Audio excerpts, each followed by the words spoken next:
வர 21 நடக்க போகிற டிவிக்கோட 2ஆம் மாநாடுக்கான வேலைகள் எல்லாம் கிட்டத்தட்ட முடிஞ்சிருச்சுன்னு சொல்லலாம். இன்னும் 2-3 டேஸ் மட்டும்தான் இருக்குது. அதுக்கப்புறம் மதுரையில் நடக்க போகிற டிவிக்கோட மாநாட்டை பார்க்கலாம். ஃபஸ்ட்டு மாநாட்டிலேயே தலைவர் விஜயண்ணா பேசினதுக்கப்புறம் நிறைய கதறல் சத்தங்களை கேட்க ஆரம்பிச்சுது. அதுக்கப்புறம் சோசியல் மீடியாவில் எங்கே போனாலும் டிவிக்கே நம்ம பசங்க எல்லாரும் கொடியை பறக்க விட்டாங்க. ஃபஸ்ட்டு மாநாட்டில் பேசும்போதே இப்போ இருக்கிற கவர்மெண்ட் எந்த அளவுக்கு மோசமாக இருக்குங்கிறத நல்லா தாக்கி பேசிட்டாரு. என்ன பண்ணுறதுன்னு தெரியாமல் வர்றவன் போகிறவன்லாம் கட்சி ஆரம்பிக்கிறான்னு சொல்லி இப்படி ஏதாவது பேச ஆரம்பிப்பாங்க. இப்போ மதுரையில் நடக்க போகிற மாநாட்டில் என்ன பேச போகிறாருன்னு நான் சொல்லி தெரியணும்னு அவசியம் இல்லை, உங்களுக்கே தெரியும். கொஞ்சம் நஞ்சம் பேச்சாடா பேசுனீங்க.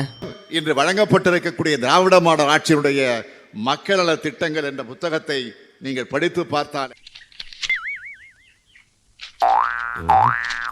அது ஒண்ணு இல்ல, கீழே போட்டுரு.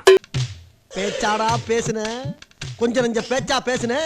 மன்னர் பரம்பரை, மண்ணாங்கட்டி பரம்பரை, நீயே இப்ப மாவு கட்டு பரம்பரை ஆகிட்டாங்க. இதுக்கப்புறம் மாநாட்டில் தலைவர் விஜயண்ணா பேசுகிற பேச்சை கேட்டு விஜயண்ணா ஆல்ரெடி சொன்னதை மக்களே உங்களை மைனஸ் பண்ணிடுவாங்க. அந்த அளவுக்கு அவரோட ஸ்பீச் இருக்க போது. முக்கியமாக தூய்மை பணியாளர்களை நைட்டோட நைட்டு அரெஸ்ட் பண்ணிங்க பார்த்தீங்களா, அதை கண்டிப்பாக மாநாட்டில் பேசுவார்னு எனக்கு நம்பிக்கை இருக்குது. இந்த 2வது மாநாட்டுக்கு அப்புறம் கண்டிப்பாக கதறல் சத்தங்கள்லாம் இன்னும் அதிகமாயிரும். என்ன நடந்தாலும் சரி பார்த்துக்கலான்ட்டு கெத்தாக இருப்போம். மாநாடு கொஞ்சம் கொஞ்சமாக நெருங்க அடுத்து தலைவர் விஜயண்ணா என்ன பேச போகிறாங்கிற ஆர்வம் வந்து அதிகமாயிட்டே இருக்கு. 5 வருஷத்தில் கொஞ்சம் நஞ்சம் ஆட்டமாக ஆடினீங்க. இப்போவே மக்களை நிறைய பேருக்கு டிஎம்கே மேலே இருந்த நம்பிக்கையே போயிடுச்சு. இதுக்கு மேலே யாரும் நம்ப போறதில்ல. இனிமே நான் தான் உங்களோட முதல்வர், நான் தான் உங்களோட அப்பான்னு சொல்லிட்டு வந்துடாதீங்க. ஏன்னா அந்த மாதிரி வார்த்தைகள்லாம் தகுதி இருக்கிறவங்க மட்டும்தான் சொல்ல முடியும்.